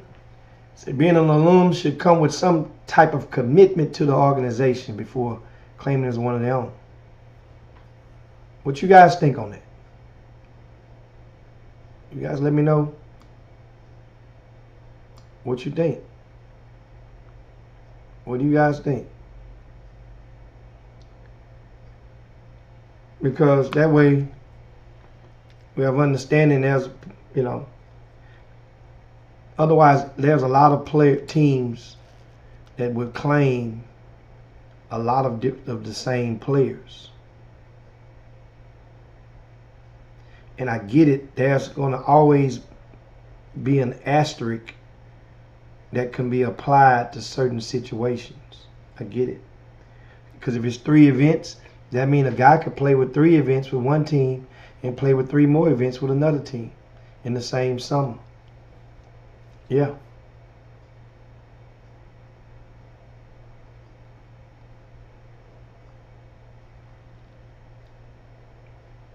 So, just curious. And on the topic, I promise you guys that I will share your comments. So if somebody has comment about Texas takeover, and that's the whole thing. Before going over there,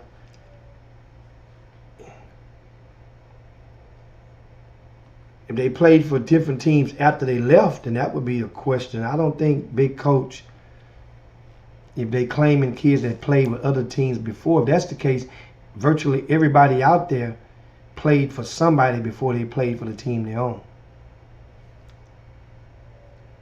You know? So it's just, it's a topic that deserves attention. And I'm not sure if you guys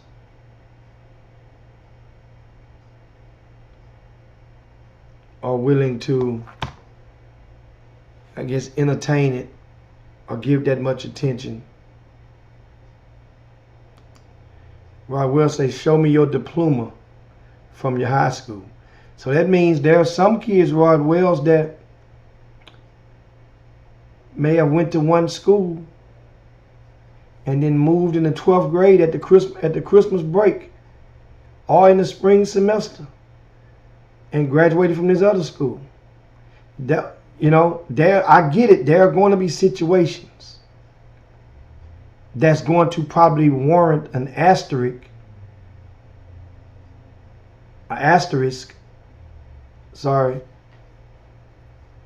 to be applied.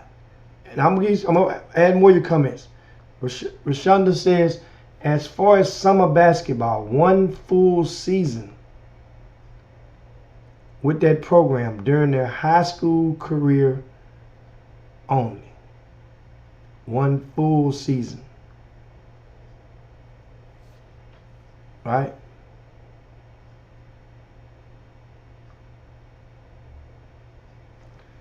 So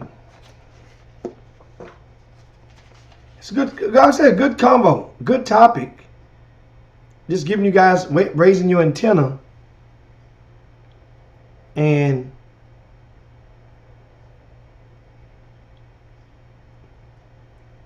I think it probably would serve better, the community better, if now I got a suggestion. Thinking about this topic now. If you grassroots directors, when you make your list, put the years on the outside to the right with a dash, then put the years that they played with you. And I think that'll make it easier, because a lot of you guys claim kids as alumni and they don't claim y'all as they're with the vice versa. They don't even claim you guys, some of them, but you claim them. Yeah, man, we made him here. They don't claim you.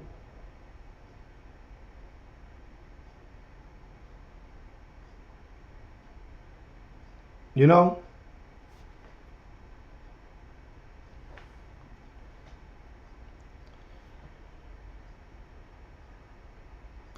Glenn Bishop says, as RCS Sports offers or support academic scholarships of any sort? Do we offer them? We offer academic scholarships we've done that for over 15 years with the George McClellan Foundation. And but not through RCS Sports. That would kind of be a conflict of interest to, in my opinion, to go out here and evaluate and judge these kids and then have to turn around and pay money or donate money, that is, to the ones for the academic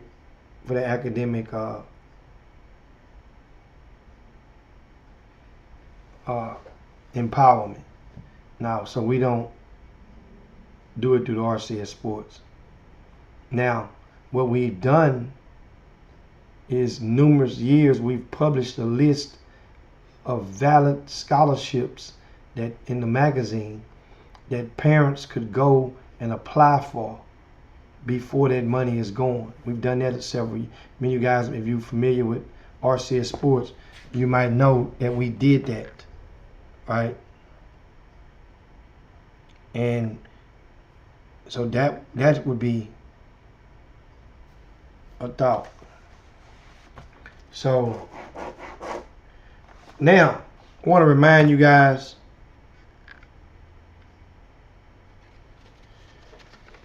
they got big basketball games tonight in Greater Houston. We have the top 10 games to see. They're posted on the front of rcssports.com. You can feel free to go to it, open up a small screen, and these of the games that's on there, 2 of them stick out to me. And that is, number 1, Yates versus Booker T. Washington. Yates versus Booker T. Washington. That game is for first place. As it stands, Booker T. Washington is 14-1. Yates is 13-2. Booker T won the first matchup. So obviously, if Booker T wins this game, Washington wins this game, then they pretty much clinch first place, right? And then it would give Yates 3 losses, which would put them in 3rd place behind Wheatley. Wheatley beat Washington last week. Wheatley and Yates have split. So if Yates wins this game, it would be a bona fide 3-way tie. I don't expect any game. Normally when there's a 3-way tie, they'll flip a coin, and the guy that wins the coin toss, they'll get a bye, and the other 2 teams will play, then the winner will play that. In this situation, I do not think, I'm pretty certain that there's going to be no tiebreaker basketball game played to break this tie. It's possible because it don't take but one. If one school wants to play, then the other opponent has no choice. But I don't see them. I don't think they will because of this Division I, Division II stuff. Regardless of what happens, Washington High School is first seed in Division I. Regardless of what happens, win or lose tonight, they're still the first seed. They know what part of the bracket they're going in. As for Wheatley and Yates, they don't know yet, depending on the outcome of tonight's game. And still, it may require a coin flip. And the coin flip, remember, because on the record, they all will be tri-district champs. It would all be district champs on the writing, and in their district champs. Now they determine the seed is meritless to Booker T. Washington. So the coin flip really would go between Washington and Yates. Though, understand, the first seed out of those 2 teams will be lumped into a collision course against Silsbee High School in the 2nd round. So basically, whoever gets first seed would possibly have to see Silsbee and possibly Yates or Wheatley within a 4-game span. So that's what the thing in regard to the flip. So with that having been said, and I know certain people would say, well, man, we don't want to flip. We ain't for the flip for no second place. You know, we ain't no punk. We ain't gonna flip for that. Well, here's my suggestion. When you watch the football games, they flip the coin before kickoff. Whoever wins that flip doesn't automatically get to receive the ball. Nowadays, it's become 50-50. Some teams say, they look at the win, we'd rather be on that end, kick that way. We'll get the ball at halftime.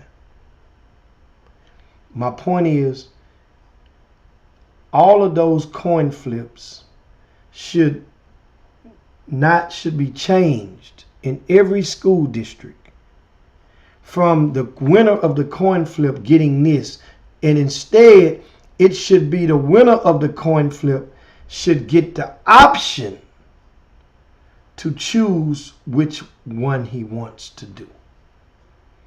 That should be, if you're an athletic director and you're watching right now, take heed to what I'm saying. That way now, it doesn't, because some things seep out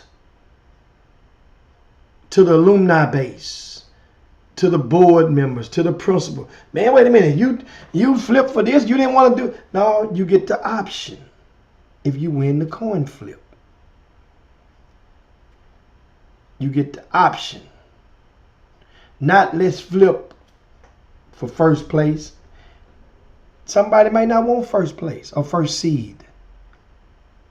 I want to put that on your minds.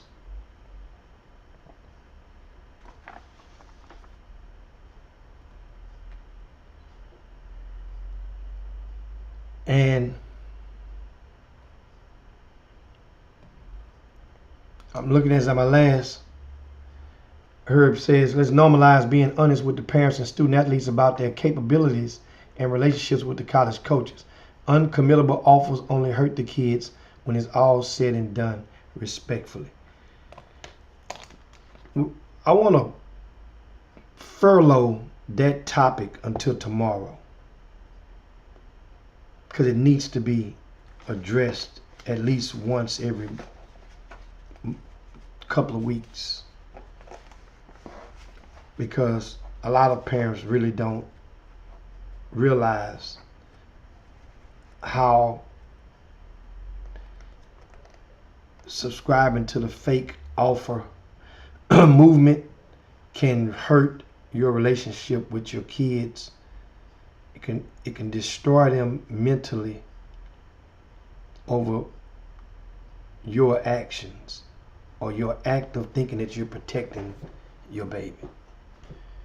So with that being said, guys, it's time to land the plane. It's time to slide down Dino's back and yabba dabba do this thing on this Tuesday. However, I got one piece of overtime for you. Last week, remember this, you might want to share the show on this right here. I went and I saw matter of fact, this overtime is going to be brought to you by Good Sport. Good Sport. 1,600 milligrams of electrolytes.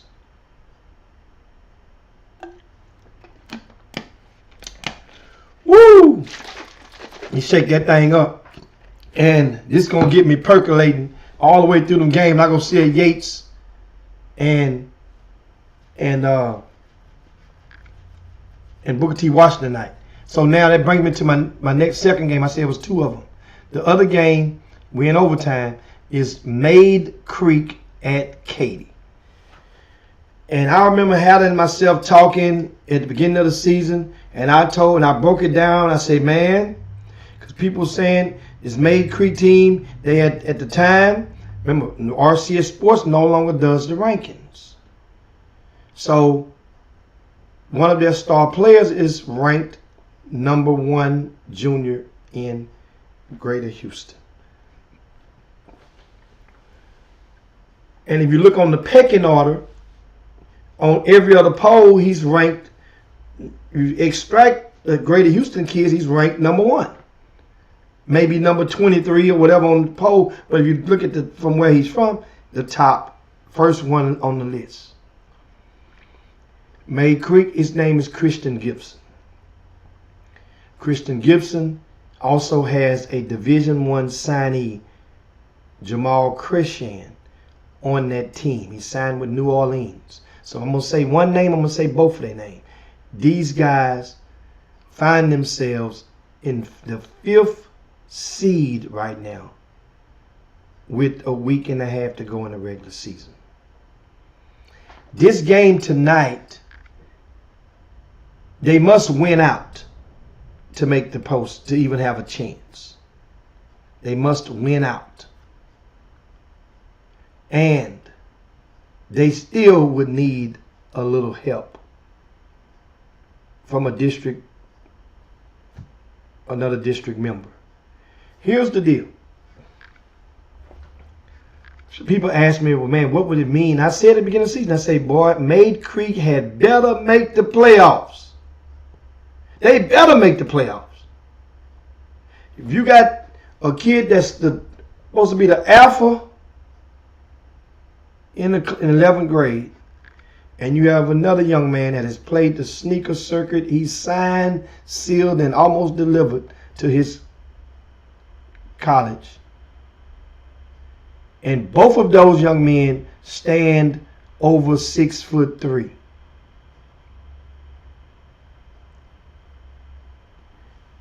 And then you have another young man that's among the ranking in the range. He's an underclassman, but he's in the range of a Division I prospect. He's in the range. This summer's going to help fine-tune that. That's Darius Tasby. He transferred from Bush High School. Listen here, guys. I'm hoping that Maid Creek win this game tonight. That way, because eventually they're going to have to hold their own fate, and they will have to beat Katie Jordan in the last game of the season to get in. I'm hoping they can pull it on off. But if they don't, then here's the deal. I'm going to pay attention. It's not the end of the world, because Christian Gibson has another year of high school. And Christian Gibson would not be in uncharted territory, meaning of a player that's ranked #1 in the city that did not make the playoffs in his 11th grade year. Hell, I can tell you one that didn't make the playoffs in his 9th grade or his 10th grade or 11th grade year. And he received the smoke. You guys set him on fire. Because that was a lot of people didn't understand outside of Houston how, and this young man, we talked about him earlier in the show. He went on and proceeded to be selected to the McDonald's All-American game when he got to the 12th grade. That's Quentin Grimes. Quentin Grimes, they came in 5th place 3 years in a row at College Park High School. 5th place 3 years in a row.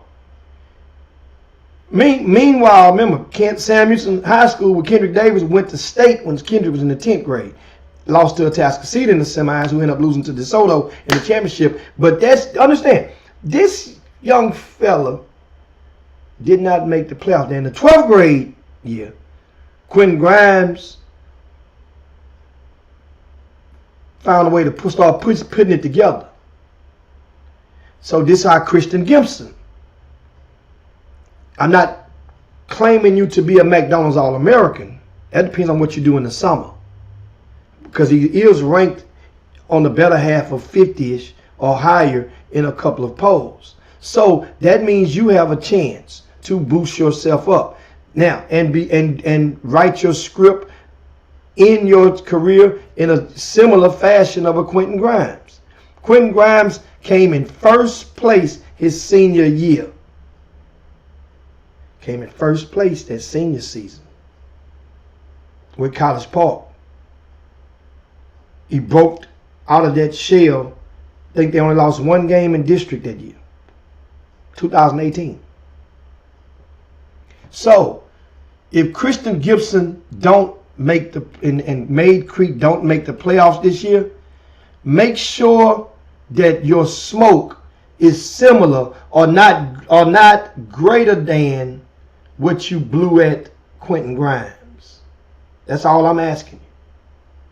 That's all I'm saying. He's still on the clock. Still have another year left. If you ain't blow that smoke at Quentin Grimes for not making the playoffs 3 years in a row, then don't blow it at this young man. That's all I'm saying. Because although Made Creek and Christian Gibson has arguably more talent around him than Quentin Grimes did, Quentin Grimes' district could not light a candle to this district that with district 1968 with this Katy Jordan, this Seven Lakes, this Cinco Ranch, this Katy team. That district at the time, Oak Ridge, wasn't no Grand Oaks back then, I don't think. I think you had Conroe, Oak Ridge, the Woodlands, those boys. So, and you still couldn't make the playoffs 3 years in a row against those guys. That's all I'm saying. That's all I'm saying. Guess what? He deserved the smoke.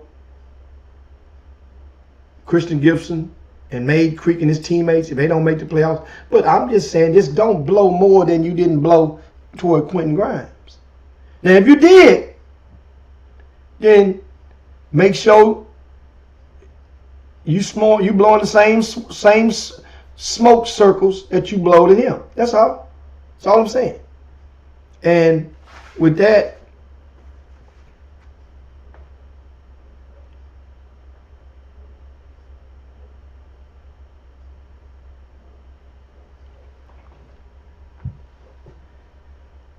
I'm looking at some of your comments. Of course, he talking about my good sport. Them electrolytes, boy. They hit different though. And I'm looking. Somebody says, "Yeah, you're right, Paul Miranda, the Soto, and Mark, and the big dentist." That's a long-going joke that we've been talking about with Marquise Bowden for a few years. But yeah, Darius Taz, I mentioned him, the next level athlete. Jamal Christian, D1 signing. He's a Christian given top 30 player. There's no reason they should be fighting for a playoff spot. It has to be on the coach. Well, the coach would not be without blame, but at the same time, players gonna play. Players got to play. No matter what, star players going to gamble on themselves at some point during every game. Regardless of what the coach tell you pregame. You're going to gamble on yourself. Either you're going to hit 7 or you're going to crap out sometimes. And often you can get saved by the ball. You can throw 6 ace out there. Everybody get their money back. Let's shoot it. Let's keep rolling. So, yes, some blame will go on the coach. Yes, absolutely. But at the same time, players gotta play. Especially if it's expected of you, especially if you've been anointed or if you carry a label. But at the same time, I was one of the ones who questioned Quentin Grimes during the years that he did not make the playoffs. I was hard and heavy. on him. And I've been firm because I believe in winners, especially if you're a guard. If you're a guard and you're that good, you're supposed to part the seas that's in front of you. Especially when you're playing primarily against non-Division I prospects. And so you can measure it. How many Division I signees, regardless of how good the team may be. If the teams can be good, yes, and not have Division I signees. We've seen it happen before. They can be. But if you're top shelf, you're nationally ranked, and you have another Division I player, you're supposed to get there. We get it. And if you don't, it's not the end of the world because you get to live to see another day. For all we know now, because who knows? May Creek can come back next year. Tasby comes back. Christian Gibson comes back. They could win the district. Who knows? It's a senior-heavy district. Besides, of course, the best producer on Cinco Ranch is a 10th grader. The best producer on Seven Lakes is a 10th grader. But it's intriguing. And it'll be something to watch for. And you guys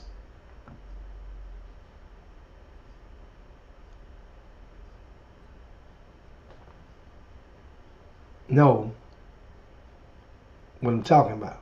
Shout out to Brian Boatwright in the building on the Chop Shop.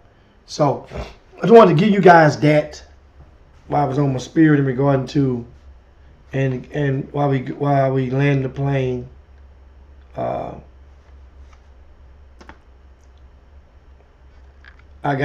Remind me tomorrow another topic on top of that here to give you guys some not necessarily breaking news, but a very good piece of red clay.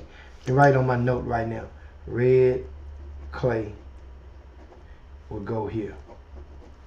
Remind me to give you the red clay on tomorrow. But for that, guys, I got to get up out of here. Get ready for the big game, man. Don't forget Yates and Booker T. Washington. Maid Creek at Katy. Both go down tonight. Among others, check RCS Sports. Let's see if I will have picked a game exactly to the spread when tonight's action is over with. I got the feeling I might get another right. I got 4 right last week. But we'll be on it. And I'll see you guys on tomorrow. You guys be careful and be safe out there. Peace. Chop Shop.